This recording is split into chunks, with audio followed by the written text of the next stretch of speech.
In the 13th century, fear didn't come from monsters or myths. It came from the sound of hooves shaking the ground. From the endless grasslands of Central Asia rose an army so fast, so disciplined, and so ruthless that entire cities surrendered before a single arrow was fired. This isn't just a story of conquest. It says the story of how fear itself became a weapon and how it allowed the Mongols to build the largest land empire in human history. The Mongols came from the steppe, harsh, open land with no walls, no cities, and no mercy. Life there was unforgiving.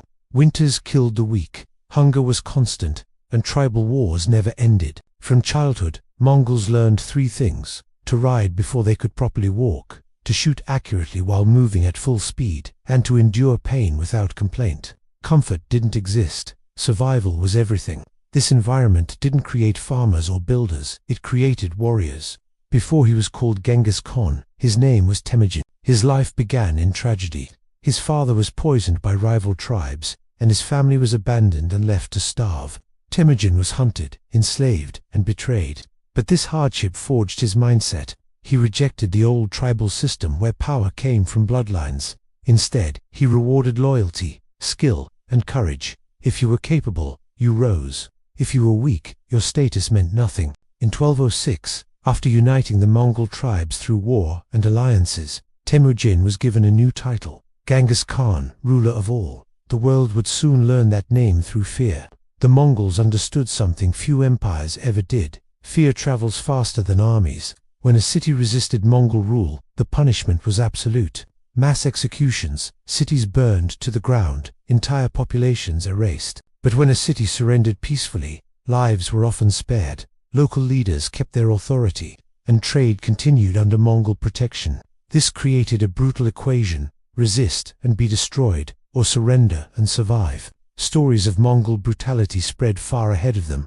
Often cities would open their gates before the Mongols even arrived. Fear conquered first. The army followed. The Mongol military was unlike anything the world had ever seen. Their speed was legendary. Each warrior rode with multiple horses, allowing them to travel over 150 kilometers a day. Enemies had no time to prepare. Their discipline was absolute, organized in a strict decimal system of tens, hundreds, and thousands. Disobedience meant death. Their weapons and skills were unmatched. They used composite bows that could pierce armor and wore light armor for maximum mobility.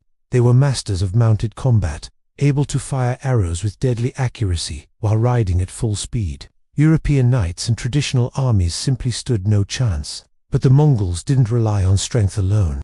They attacked the mind. They used tactics like fake retreats to lure enemies into traps, and they surrounded cities to starve them out.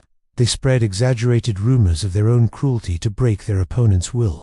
At night, they would light thousands of campfires to make their army appear far more numerous. They even forced prisoners to march with them to inflate their apparent size. Many battles were won without fighting, as fear broke resistance before steel ever did. One by one, powerful civilizations collapsed. In China, after decades of war, the Mongols destroyed the Jin dynasty and later ruled the entire country. Great walls failed, and great cities fell. In Central Asia, the Khwarezmian Empire made a fatal mistake by killing Mongol envoys. Genghis Khan responded with total annihilation, wiping out entire regions. Then in 1258, Baghdad fell. One of the greatest centers of learning in history was destroyed. Libraries were burned, and the rivers were said to run black with ink and red with blood.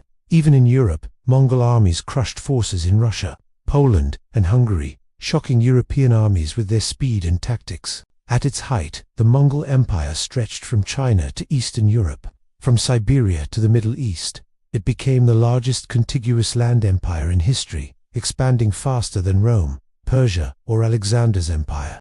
And it was fear that made that incredible speed possible. Despite their brutality, the Mongols were not purely destroyers. They protected the Silk Road, encouraged trade, allowed religious freedom, and promoted cultural exchange. Under their rule, merchants, scholars, and ideas moved safely across continents, connecting East and West like never before. Fear built the empire, but order maintained it. After Genghis Khan's death, the empire was divided among his sons and grandsons. Over time, internal conflicts weakened their unity, local rulers gained independence, and the vast empire fractured into separate khanates. Fear alone could not hold it together forever. The Mongol Empire reshaped history. Borders changed, populations moved, and warfare evolved. They proved a terrifying truth. An empire doesn't need walls when it controls fear. Even today, the Mongols remain a powerful lesson from history that speed, discipline, and psychological dominance can conquer the world before the battle even begins. Thanks for watching.